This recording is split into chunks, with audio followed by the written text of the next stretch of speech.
Mislim, kam imaš. Aha, sem bil muten na mestu. Ja. Lep pozdrav vsem skupaj. Evo, spet smo v novi oddaji popotniškega Snapa. Jaz sem Rudi, to je druga epizoda in danes sta se ji pridružila Edina in Jan, zelo strastna popotnika in ustanovitelja spletnega portala Leap to Quest. In danes bomo v bistvu ona dva govorila o njenem zadnjem potovanju po divjem zahodu Amerike, v katerega sta pobegla po 5-mesečnem življenju v Kanadi, v mrazu, ker sta ga imela dovolj. In zato sta si zaželela malo sonca, malo vročine. To je bila njihova tudi želja, da raziščeta divji zahod. In v bistvu sta za 35 dni najela avto, kupila napihljivo posteljo in začela pustolovščino po divjem zahodu. Tako da danes bo ta v bistvu o tem govorila in sem prepričan, da bo ena zanimiva zgodba. Še preden gremo pa sam na oddajo, pa še par besed o nas, kdo nas še ne pozna. Popotniški Snap je oddaja, ki jo gosti Popotniško združenje Slovenije. Ta organizacija povezuje youth hostele po celi Sloveniji in deluje na področju mladinskega pa trajnostnega turizma. Imamo pa tudi spletno revijo Globetrotter, v kateri najdete tudi take zgodbe, o katerih bomo danes govorili. In partner naše oddaje je pa tudi organizacija Mladi Maribor. Tako da zdaj bi pa, imamo tukaj tam tudi linke, ki jih lahko pogledate o naši inicijativi. Zdaj bi pa v bistvu kar, da ne izgubljamo časa, ker dal virtualni mikrofon najnim gostom in da se najprej malo predstavita, poveta, kdo sta in kar začneta prezentacijo. Super, hvala Rudi, hvala za uvod. Kot je Rudi povedal, midva sva Edina in Jan. In mogoče, če naju je kdo spremljal na prvi epizodi, ki sva bila na popotniškem Snapu, sva bila pred tem letu pa pol na Novi Zelandiji. Tokrat pa se v bistvu vračava na popotniški Snap, potem ko sva prišla iz kanadske in pa ameriške izkušnje. Pa sva za danes v bistvu pripravila nekako najino predstavitev, kako sva midva doživela zahod Združene države Amerike, kjer sva, kot je Rudi povedal, 35 dni potovala z avtom. Pa samo da odpereva prezentacijo. Torej, v bistvu sva iz Kanade poletela na zahod Amerike in najin trip začela v Las Vegasu. Tam sva prvih par noči prenočila v enem izmed hotelov na tistem na glavni ulici Las Vegasa, na Las Vegas Stripu, kjer je ogromno teh ikoničnih hotelov. Kar je tudi nama, preden smo planirala ta trip, nekako bilo v mislih, da je to predrago, ampak bi vsakomur mogoče predlagala, da če planira iti v Las Vegas, da spi tam, ker si nekako v osrčju dogajanja. Poleg tega pa so ti hoteli cenejši kot Airbnb nekje izven centra, tako da se splača prespati v teh hotelih. Ti kazinoji želijo, da ljudje spijo na stripu, da čim več hodijo v njihove kazinoje in na takšen način zaslužijo pa denar. Ki ga mogoče za prenočišči ne pridobijo v taki meri. Tako da se splača, ker so hoteli neko posebno doživetje, kar mi dva ponovadi ne rečemo, ker v hotelih sva predtem redko spala, ampak so v bistvu v vsakem hotelu je neka tematika, če je to, ne vem, Venice hotel je na temo Benetk, pa so v bistvu po hotelu kanali in se po kanalih vozijo s čolni isto kot v Benetkah, ali je to hotel na temo, ne vem, flamingov, v katerem smo mi pa spali, recimo, in imajo tudi spodaj v parku, v sredini tega hotela prave flamingoje, tako čisto zelo zanimivo. No? In pač po vseh hotelih je pritličje tudi kazino in se v teh kazinojih lahko sprehajaš, je vedno prost vstop in je pač to en zanimiv del Las Vegasa. Zdaj mi dva nisva glih gamblerja, tako sva probala z nekaj dolarjev, ampak neuspešno. Sva pa mogoče najbolj zanimivo nam je bil ta Pinball Hall of Fame, kjer so se od začetka teh igric, vse te flipper, scena igrice, Pac-Man iz 90-ih, 70-ih, 80-ih so vse igrice tam, tako da smo se tam nekaj časa zadržala, malo pozabavala. Ampak mislim, je odlično raziskati pa videti Las Vegas, sva potem po tistih prvih 2 dneh nekako bila vesela, ko bo lahko začela na eni road trip 35-dnevni z avtom. Tako da sva v bistvu šla po avto, ki sva ga najela. Za vse, ki mogoče nameravate iti v Ameriko, kamorkoli na trip, res toplo priporočava, da pogledate spletno stran turo.com, ki je mogoče najlažje opisano kot Airbnb za avte. To pomeni, da ti najameš avto od neke osebe, ki ga pač mogoče v tistem času ne uporablja ali pa ima pač več avtov, pa jih daje v najem, isto kot daje v najem svoje sobe v stanovanjih. In pač čist iz preprostega razloga, ker je definitivno veliko ceneje kot pa najem avta pri teh večjih firmah. In za občutek, midva smo za 35 dni za najem avta z zavarovanjem plačala 2000 evrov. Kar se mogoče vseeno zdi še veliko, ampak glede na to, da sva pa 35 dni od tega potovanja prespala v avtu na divjih kampih, kjer v bistvu za prenočišče nisva plačala ničesar, se kasneje v bistvu potem to pokaže kot dobra odločitev, ker vseeno prihraniš veliko denarja napram tega, kot če bi vsak dan spal v kakšnem Airbnb-u ali pa hotelu. Poleg tega bi si še moral prenočišče vsak dan planirati, kje boš spal, medtem ko si z avtom pa posteljo v avtu lahko dokaj fleksibilen. Ko sva šla po avtu, sva prvo nisem imela nekega točnega plana, kakšno posteljo si bova dala v avtu. Tako da sva šla v eno izmed večjih trgovin za kampiranje v Ameriki, reče se ji REI. In sva tam prvo gledala postelje, ki so bile mogoče precej drage za en mesec potovanja in precej velike za nositi. Tako da sva se odločila, da ne bova komplicirala. Sva šla v Walmart in sva tam kupila čisto navadno napihljivo posteljo za $25. Sva pa kupila takšno, ki je samo napihljiva. Midva sva mislila, da to pomeni, da odpreš ventil, postelja črpa zrak in se na takšen način napolni.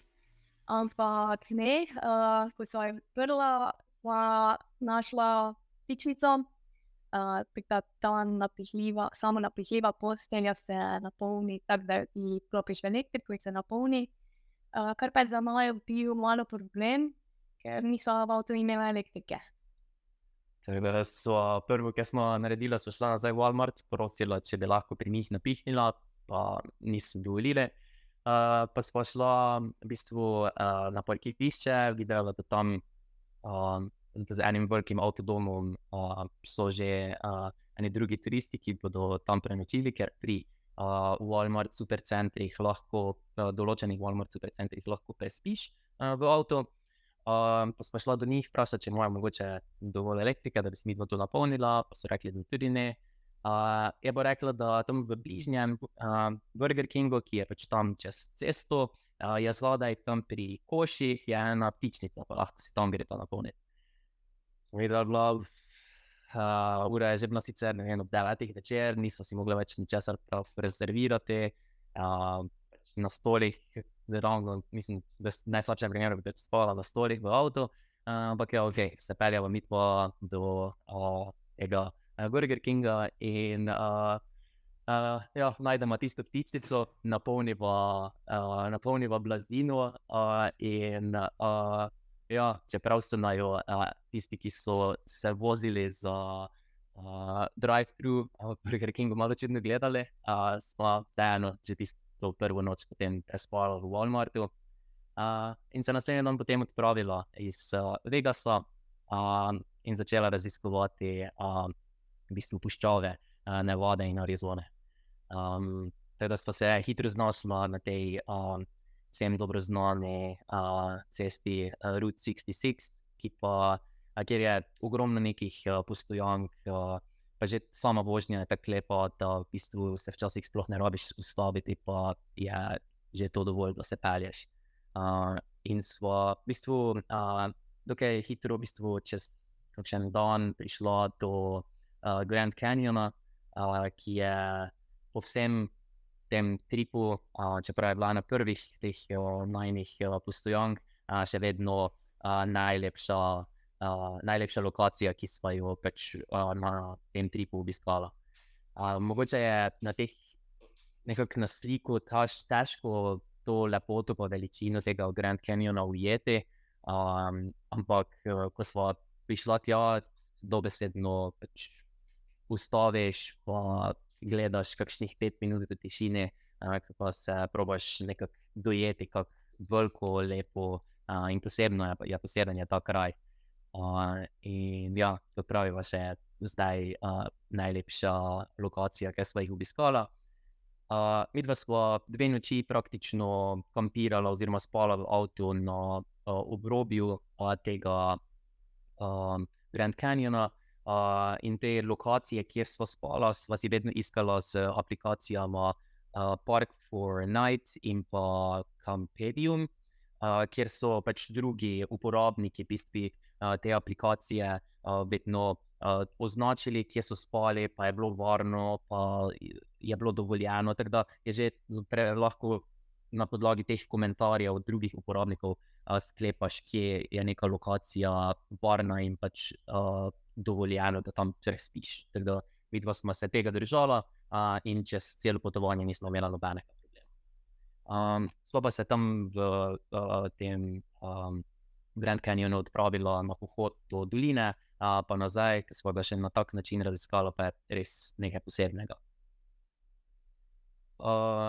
Zdaj, tisti, ki veste, ki sva bila na Novi Zelandiji, sva leto dni živela v kombiju, tako da smo zdaj v bistvu downsizala iz kombija v avto, in tukaj ni bilo nekih težav, vse še je nekako potekalo na podoben način, zajtrke, večerje smo si še vedno lahko pripravljali, čeprav tukaj niti gorilnika nismo imela, zobe si pač pereš na takih lokacijah, tuširaš se bolj poredko, če pač, ko je že malo tako na meji, greš mogoče kakšen Airbnb ali pa v kakem kampu plačaš tuš, drugače pa pač tuš zamenjaš z vlažilnimi robčki, ker se mogoče lahko komu zdi malo ugabno, ampak če potegneš črto, pa to, da 27 dni prenočiš v divjih kampih, namesto da za noč plačaš, ne vem, $100 nekje za prenočišče, je potem mogoče lahko iz tega razloga tvoj trip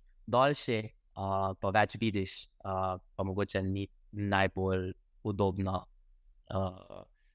mislim. Je dobra kompenzacija. Dobra kompenzacija, ja. Zdaj, ko smo prišla v Arizono, sva si želela ogledati slavni Antelope Canyon, ampak midva si najinega potovanja nisva točno načrtovala po dnevih. Za tisti kanjon pa je potrebno ga rezervirati vsaj kakšne 3 mesece prej, ker se mesta hitro polnijo, ker je omejeno število, koliko teh turističnih vodnikov v bistvu ima sploh dovoljenje, da pelje turiste tja. Tako da sva potem iskala neke alternative, ki, če se malo poglobiš, je tega dosti, in sva našla v bistvu en manjši kanjon, ki ga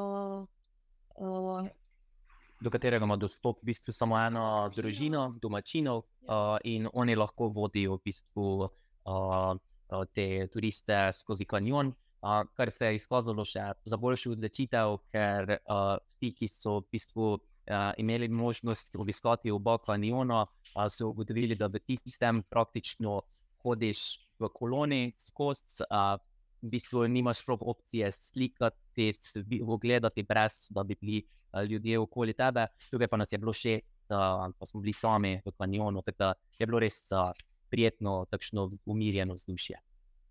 Tako da potem po teh kanjonih so v bistvu se počasi vozila skozi Arizono.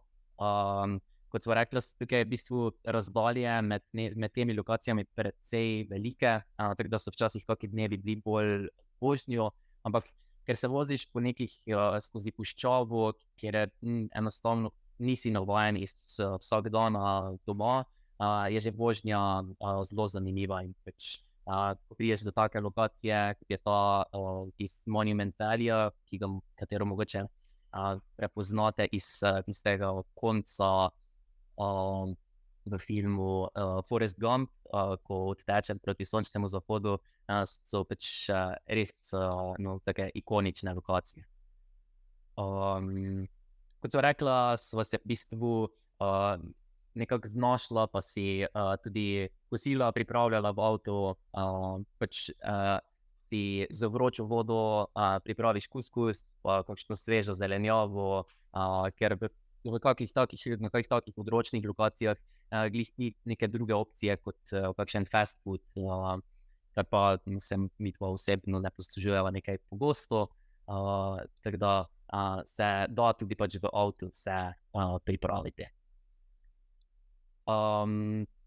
Zdaj, najin trip sva v bistvu načrtovala že veliko prej, pri tem in pač med potovanjem sva si tudi kakšne dneve privoščila kakšen malo daljši čas v kaki kavarni, kjer sva si napolnila vse naprave, pa malo bolj detaljno naslednjih par dni načrtovala, si šla tudi oprat oblačila, ampak kar je recimo za naju pomembno je, da pri načrtovanju potovanja imava nek čim bolj konkreten načrt v smislu, da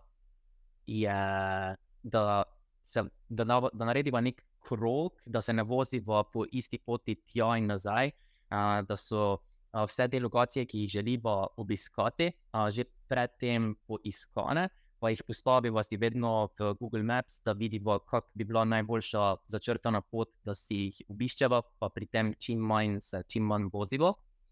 Tako da pri načrtovanju vedno paziva na to, in načrtujeva ponavadi najbolj s pomočjo Pinteresta, ne vem, drugi poslušalci uporabljajo, midva ga praktično uporabljajo predvsem samo zaradi planiranja tripov, ker ponavadi vsi blogi tam objavljajo članke do svojih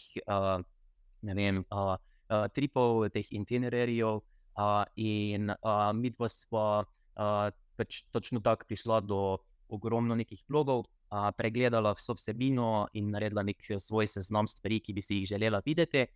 In to lahko pa prav iz tega razloga prideš zelo hitro do nekega seznama, organiziraš in pač se potem tega nekako drživa, ampak vseeno si vsak dan pustiva nekaj, kako bi rekel, nekaj ur, ki so namenjene za nekaj nepričakovanega ali pa kakšno stvar, ki nam je lepše, kot sva pričakovala, ali pa še nama mogoče kdo od lokalnih kaj predlaga. Tako da, to so bili nekako prvih 10 dni, ko sva bila v Nevadi pa Arizoni, potem pa sva počasi prišla v Kalifornijo, in v Kaliforniji je bil prvi postanek Joshua Tree nacionalni park, v katerem je čisto dovolj, da preživiš kakšen dan, je nekaj kratkih sprehodov med kaktusi, med takimi skalami zanimivih oblik.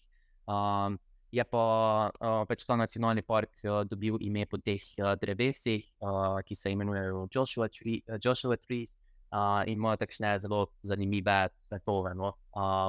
Tako da je naju tisti dan ta sončni zahod tudi počakal, pa je bilo res vredno obiskati.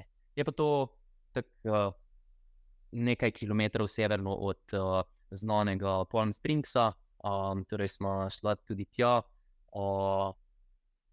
Sicer smo od mesta mogoče malo več pričakovali, ker so vsi, ki so nam ga predlagali, so rekli, da ima takšni retro vibe, ampak vseeno je takšno turistično, mogoče resort mesto, v smislu za bogataše, in vse je zanimivo, ampak ni pa. Nama ni bil pač zdaj nekaj posebnega. Je pa res bilo, da je bila točno tisti vikend, ko smo preden smo midva prišla, je bil ta festival Coachella, tako da je že bila kar gužva v mestu, no. Samo eno vprašanje tukaj. A je kaj šokiralo, ko sta pač cel cajt itak na poti čez puščavo, da nisi v gruči, ni tak turističen mest, in potem sta prišla ta Palm Springs, ki je tak dan, tak, bolj fancy, če bi rekel. Pa ne bi rekla, da bi naj šokiralo, ker so nekako je bilo na najnem tripu tudi to fajn, da je bilo takšen fajn balance med neko naravo, pa tem neko samoto, pa potem mesto. Tako da se celi čas čez trip to nekako ponavljalo. Smo bila en čas v naravi, potem pa smo prišli na Palm Springs, pa na poti iz Palm Springsa potem v LA, potem pa kot boste videli spet iz LA v naravo, pa v San Francisco, pa spet v naravo. Tako da je fajn tako neko ravnovesje, no, ko smo si zaželeli nekaj, recimo, ko smo v divjini spala, predvsem v nekih teh divjih kampih, pa ni bilo tuša, pa smo si hrano tako pripravljali, je bilo fajn, ko smo prišli v mesto, pa šla kam na kakšno dobro kosilo, na kakšno dobro kavo, pa kaj takega, tako smo si mogoče včasih zaželela malo več ljudi okoli sebe, no. Zdaj, LA je ful raznolik, mislim pač tam kot vse te ameriška mesta, ima kitajsko, japonsko, južnoameriško, italijansko četrt, tako da je zelo razgibano mesto, ampak je pa recimo, če primerjava z izkušnjami iz New Yorka, ki je recimo največje mesto na vzhodni obali, primerjavi z največjim mestom na zahodu, je na New Yorku recimo hodiš po ulicah ves čas v gneči z ful ljudmi, vsi uporabljajo javni prevoz, medtem ko pa v Los Angelesu pa si v bistvu na ulicah, na pločniku pravzaprav sam, pač nihče se ne vozi z javnim prevozom, vsi se vozijo z avti, in na teh javnih prevozih sva bila midva, pa ponavadi ali brezdomci, ali ljudje, ki so se pogovarjali sami s sabo, ali pač nekdo, ki je bil vidno pod vplivom takšnih in drugačnih substanc, in je bilo včasih mogoče je bilo to edina recimo situacija, ko sva se počutila malo manj varno, ker recimo je bilo veliko ljudi naj je vprašalo pač o neki varnosti takega načina potovanja po Ameriki, in to je bila edina recimo situacija, kjer se nisva počutila najbolj varno, in to je pač ta javni prevoz v LA-ju.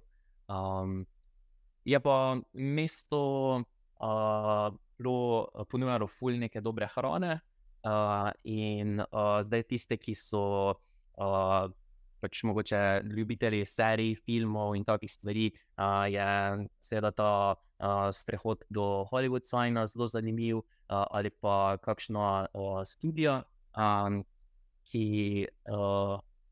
Mi dva ponavadi ne hodimo na takšne stvari, ampak si mislila v Los Angelesu, pa res moramo probati nekaj takega, in sva šla na voden ogled o Warner Bros. Studio, pa pa nam je bilo fejst všeč, fejst zanimivo. Najprej te pač peljejo po teh aktivnih scenah, v bistvu ti razložijo, kako se postavljajo scene za filme, katere filme so tam snemali. In na koncu še v bistvu imajo Neke interaktivne. take iz nekih že zaključenih serij, da se lahko mogoče sam postaviš v to sceno, pa malo pač si od bližje ogledaš vse te situacije. Je pa zanimivo, ker te mogoče v določenih teh halah, kjer pa dejansko snemajo kaj, ti prepovejo uporabo telefona, da ne bi kakšne stvari prišle pač v javnost, ki ne smejo. In ti zelo približajo ti način, kako v bistvu vse to deluje. Ne vem, za občutek, tam je prav ena tovarna, v kateri izdelujejo vse iz kovine pa lesa, kar potrebujejo na scenah, za vse rekvizite. Ne vem, dala je za primerjavo, da so eno sceno za serijo You, če jo je mogoče kdo gledal, recimo so sceno pripravljali mesec dni, posneli pa so v 3 dneh, tako da gre ogromno nekih korakov pred tem in je pač že iz tega vidika dobiš neki odzadje vsega tega snemanja zelo zanimivo. Tako najljubši del LA so bile potem te plaže, Venice Beach in pa Santa Monica, ki so mogoče bile malo bolj tak sproščen vibe surferjev, skaterjev, je bilo precej tako zanimivo, no.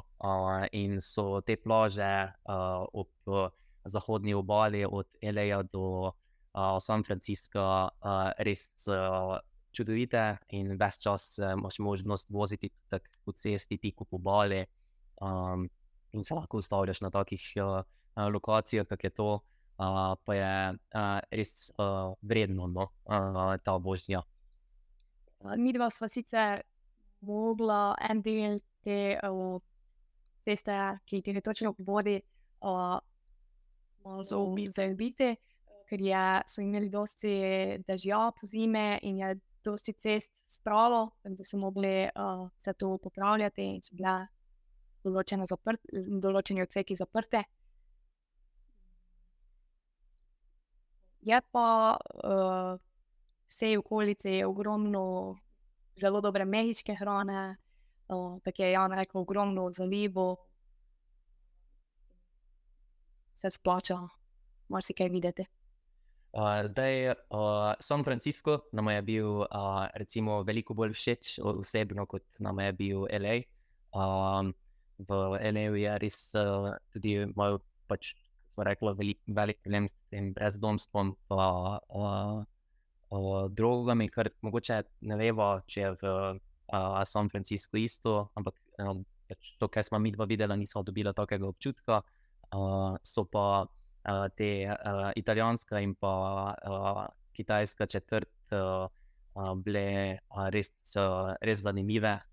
Smo probala kar nekaj dobre hrane in se sprehodila po teh strmih ulicah San Francisca z takimi pisanimi hišami, ki te po vsako ulico presenetijo z barvo pa neko postavitvijo. Tako da je res San Francisco ful fajn mesto za obiskati. In nama je bil vrhunec pač mesta ta Golden Gate Bridge, ki sva ga prehodila v eno, sva šla čez njega, je pa dolg, mislim, da eno smer, kakšne 3 kilometre. Tako da, ja, če hočeš, si moraš vzeti malo več časa, no. Je pa tako fajn doživetje. Zdaj, iz San Francisca sva se potem odpravila obiskati kar nekaj nacionalnih parkov. In ravno to je ena izmed tistih stvari, kot smo rekla, da si precej natančno načrtujeva najni trip, ampak si pustiva neko možnost spreminjanja. ker recimo nacionalni park Yosemite smo si res želeli obiskati. In sva mogla malo načrt prirediti, ker sva ga mogla obiskati takoj po San Franciscu, saj so ga potem zaradi nevarnosti poplav zaprli. Zatem mislim, da je bil zaprt teden dni, kar bi nam onemogočilo, da bi ga lahko videla.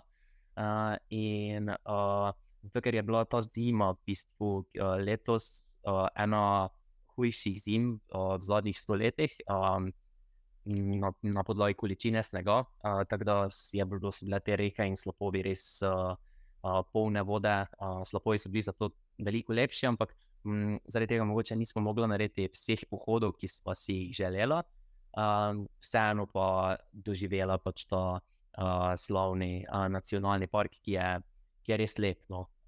In je tudi v bližini naslednjega nacionalnega parka Sequoia, kjer rastejo te največja drevesa na svetu. In smo tudi tam mogla nekako malo skrajšati najino raziskovanje, ker, kako vidite, je že tukaj ogromno snega.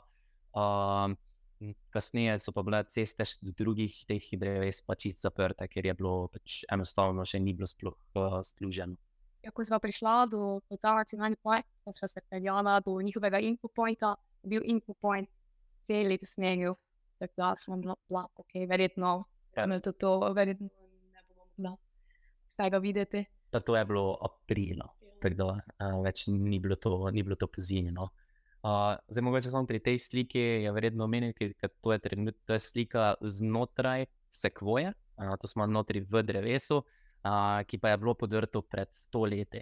Tako da so pač ta drevesa res, mislim, močna, da pač po 100 letih še vseeno tam je to deblo in lahko se v bistvu praktično sprehodiš skozi.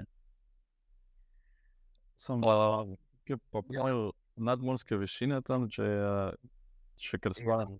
Nadmorska višina pa sva včasih bila tudi tam do kakšnih 3000 metrov. In to je mogoče zdaj glih primeren trenutek za eno zgodbo glede nadmorske višine, ker če se zdaj predstavljate, bila sva v San Franciscu, ki je na nadmorski višini 0, ne, in pol sva bila v naslednjih par dneh pa na nadmorski višini 3000, ne. Midva smo, to smo pozabili omeniti, v LA-ju in pa San Franciscu, to sta bili edini lokaciji med tem tripom, ko sva si najela Airbnb, ker smo spala tistih par noči v stanovanju. In sva si potem vedno pač napolnila blazino, vse pripravila in tako naprej. In pač niti na kraj pameti nama ni padlo, da bi lahko to bil problem, ne, ker zdaj pa smo midva šla iz morske gladine na 3000 metrov, kar pa je velika tlačna sprememba v tlaku, ne, kar pa je povzročilo v bistvu, da je najina blazina počila, ne. Zdaj ni pač počila tako, da bi bil pok, ampak je enostavno na šivih spokala. Tako da smo midva prišla do jezera Tahoe in se pač popoldne ustavila pri eni vasici, pogledala posteljo, pa je bila neka mehka, no, in pač sva šla tam do enega motela, vprašala, če lahko uporabijo vtičnico toliko, da bi si napolnila blazino. Pa rekla pač ja, in ko začneva polniti, ugotovila, da blazina pušča. Tako da smo probala popraviti tisto noč z duct tapom, ker je bila to edina opcija, nisva mogla pač kupiti nove, ampak ja, ob 11 zvečer sva že ležala na tleh, tako da sva si naslednji dan šla kupiti novo blazino in potem na dan, mislim, preostalni del tripa nekako probala, preden sva šla pač od neke nižje nadmorske višine spet visoko, smo malo spuščala zrak ven, ker pač si nisva želela, da je se ponovilo. Ampak se je nama potem zgodilo kontra, ker sva napolnila blazino pa na vrhu, ne, v gorah, pri teh jezerih, pa smo se spustila pa v dolino smrti, kjer pa je si pod morsko gladino, takrat pa je spet blazina bila mehka, ne, tako da Ja, če kdo načrtuje potovanje in bi podobno spal na taki zračni blazini, naj ima to v mislih. Ja, je pa bilo to kar podvig, ko sva mogla napolniti to blazino, vzeti to ven, to je vseeno zelo kar veliko, prositi trgovine, če si lahko napolnimo, tako da je bilo kar smešno to videti. So pa v bistvu te lokacije, recimo mislim, je, ko smo začeli sploh raziskovati, kaj vse v Kaliforniji lahko vidiš, so pač poleg nacionalnih parkov, kot smo rekli, ko smo jih obiskali, Yosemite, Joshua Tree, Sequoia, potem smo bila pri tem jezeru Tahoe, potem nacionalni park Death Valley oziroma Dolina smrti. So še vedno med vsemi temi nacionalnimi parki so lokacije, kot so bile te slike, kot so zdaj. To je recimo eno območje, ki se imenuje Alabama Hills in so to v bistvu taki, kot vidite, te skale pod najvišjim vrhom Severne Amerike, Mount Whitney, in so res zanimive lokacije se zaustaviti. Tukaj so večina na teh cestah, tukaj v Alabama Hillsih so snemali tudi veliko filmov, pa reklam za avte in podobno. Bi pa mogoče tukaj omenila, da če kdo namerava obiskati recimo tudi to Dolino smrti, naj to naredi spomladi ali pozimi, ker midva sva bila tam pač spomladi, pa je bilo recimo kakšnih 28 stopinj, kar pa je tam bilo res vroče, ker pač ni nobene sence nikjer. Medtem ko so zdaj prejšnji teden, mislim, namerili več kot 50 stopinj Celzija in pač to je že tudi iz vidika vožnje lahko zelo nevarno, ker tudi cesta, da prideš do Doline smrti, je precej strma in ti vedno pred začetkom teh vzponov ti priporočajo, da izklopiš klimo, ker to dodatno obremenjuje avto, ker se kar namantra avto, da prideš čez te hribe, in se že nama takrat zdelo včasih, da mislim, se je videlo, da se avto malo segreva, kaj šele potem v taki vročini, ko je 50 stopinj Celzija, tako da lahko pride do kakšnih komplikacij.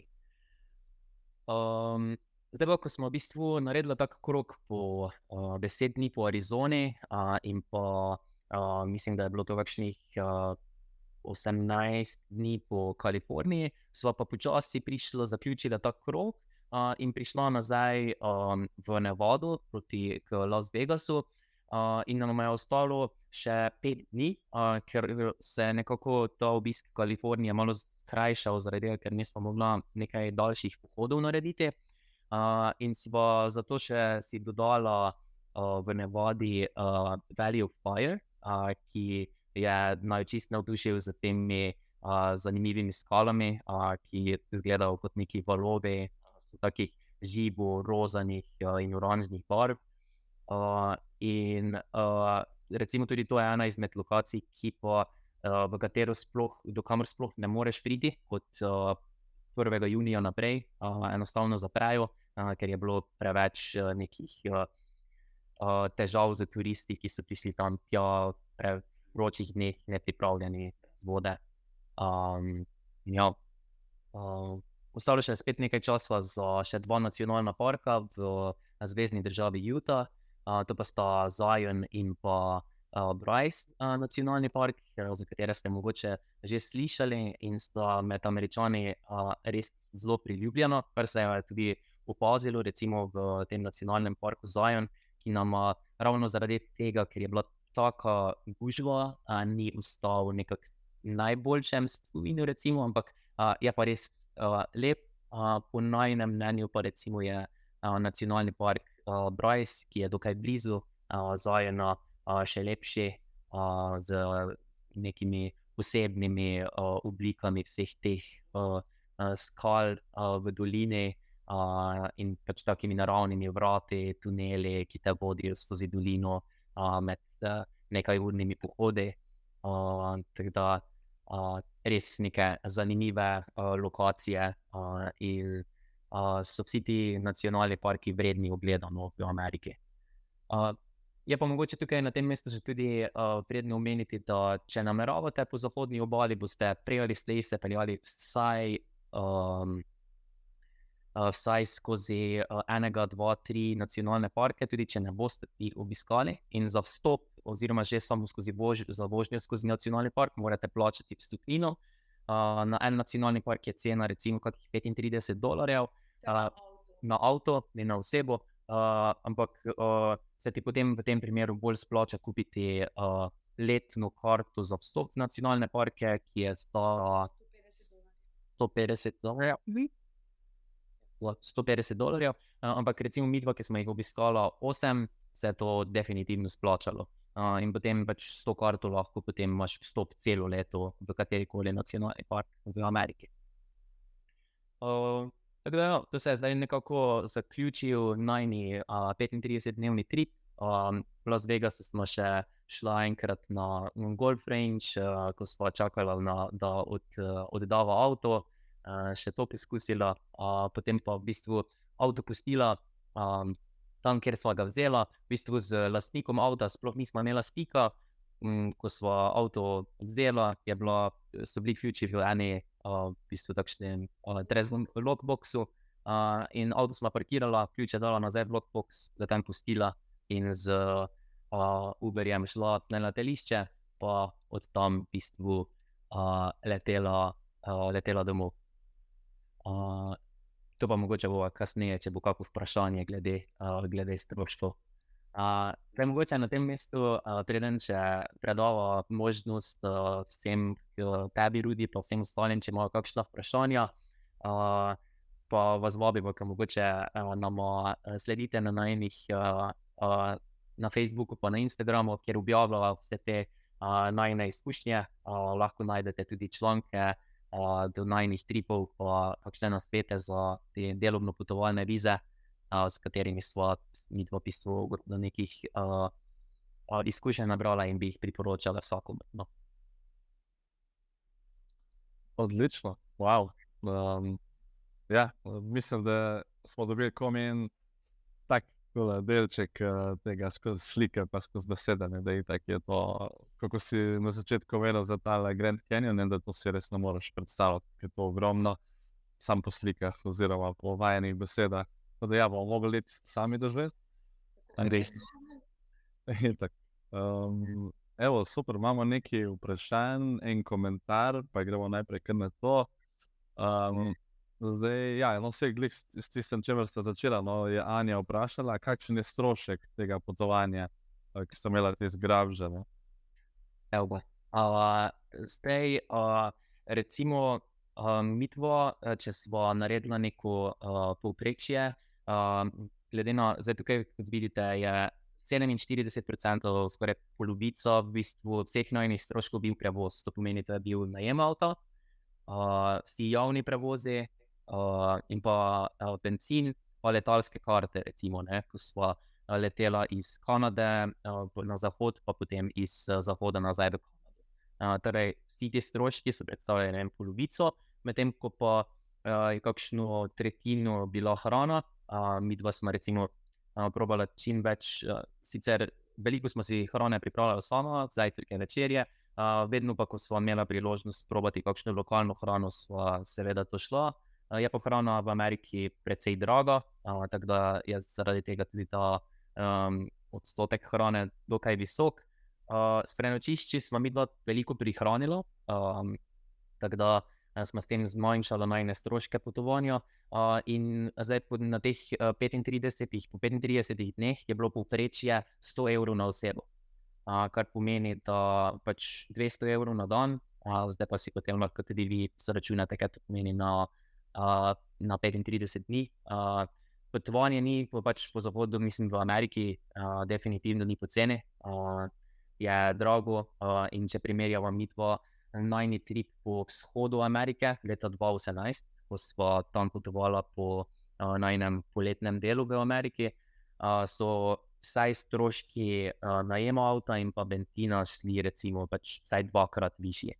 Najem avta verjetno še višji, hrana je tudi veliko dražja, pač isto kot povsod, ampak ja, se nam je zdelo, da je, ko smo živeli v Kanadi pred tem 5 mesecev, da je Kanada draga, pa smo prišli v Ameriko, pa smo da pač je bila Kanada čist ok. Je Amerika precej draga. Ampak ja, smo rekli, pač v takih primerih se ti potem splača nekako kompenzirati z malo manj udobja, pa lahko potem si privoščiš toliko daljši trip.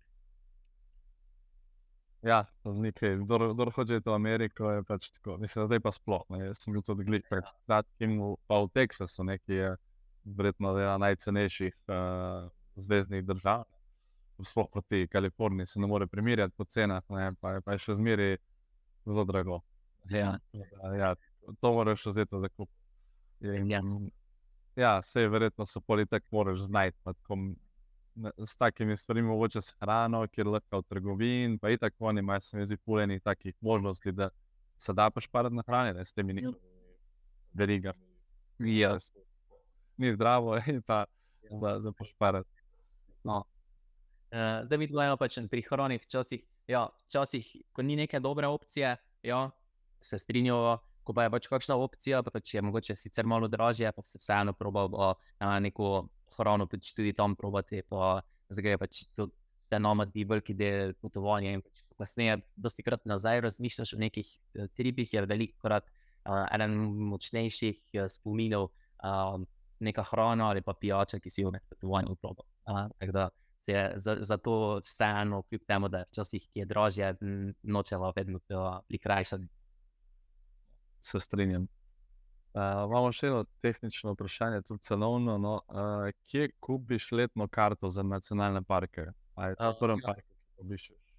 Tako je, ja. V bistvu pač vsi ti nacionalni parki imajo neko kiosk praktično z rampo pri vhodu, tam pač lahko kupiš karto samo za tisti nacionalni park, ali pa pač rečeš, da bi imel letno karto za vse nacionalne parke, pa ti v bistvu to kartico tam tudi uredijo.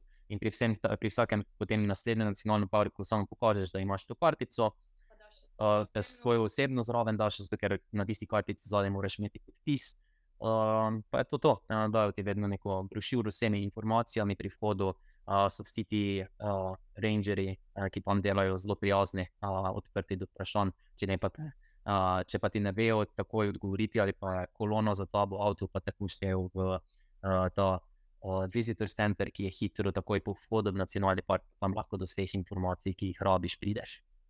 Ok, super. Imamo še eno vprašanje od Ksenije, in sicer, če imate v načrtu še kakšno podobno potovanje, vendar v drugi državi. Zdaj sva midva zadnjih 5 let bila pol leta v Ameriki, leto pa pol v Novi Zelandiji, pa zdaj več kot pol leta v Kanadi, Ameriki, tako da sva več kot polovico časa preživela v tujini in nekako izkoristila vse te delovno potovalne vize, ki so nama bile na voljo.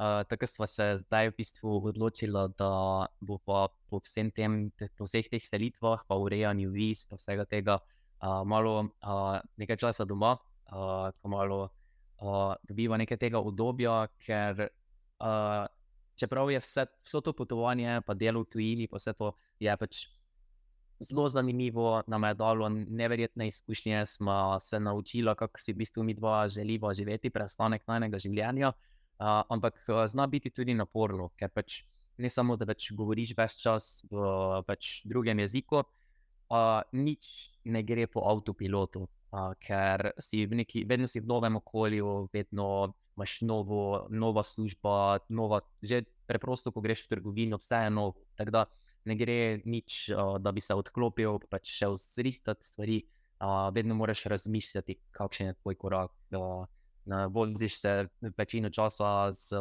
navigacijo, ker pač ne poznaš cest, tako da vse te vsakdanje stvari ti vzamejo veliko več energije, poleg tega pa vedno, ko smo se vrnila, smo mogla načrtovati naslednji odhod, tako da je zdaj mogoče fajn malo tega domačega udobja. Je pa še veliko želj v prihodnosti, ko pa bi mogoče rada še šla v kakšne v Azijo pa Južno Ameriko, kjer recimo še jih midva nisva obiskala. Cool. Malo še vprašanje s strani Anje, ki je zelo podobna mojem, ki sem ga tudi hotel nekaj takega dati, da pridejo krize na potovanju, itak. Sploh se mi zdi, če si v takih situacijah, kot je ali kemp, ali je malo neudobno, ali pa v avtu, in kako premagujete takšne trenutke. Zdaj, midva smo, kako je Jana rekel, smo že bila skupaj v Ameriki, v Novi Zelandiji, tako da sva se že nekako naučila skupaj takšne težke trenutke premagovati in nekako se mi zdi, ko sva se naučila, ko ne paničariva, ko se nekaj zgodi, malo razmislimo, kaj je treba narediti, ker pač vse se da zrihtati. Ja. Zdaj, mislim, najtežje izkušnje takšnega potovanja so definitivno bile na Novi Zelandiji, ker sva prvič živela v tako omejenem prostoru. Prvič nama je se avto pregrel na neki odročni lokaciji, kjer nisva vedela, kako se bo iz tega rešila. In smo se mogoče tam najbolj naučila, na kakšen način pa s kakšnim tempom si midva želiva potovati.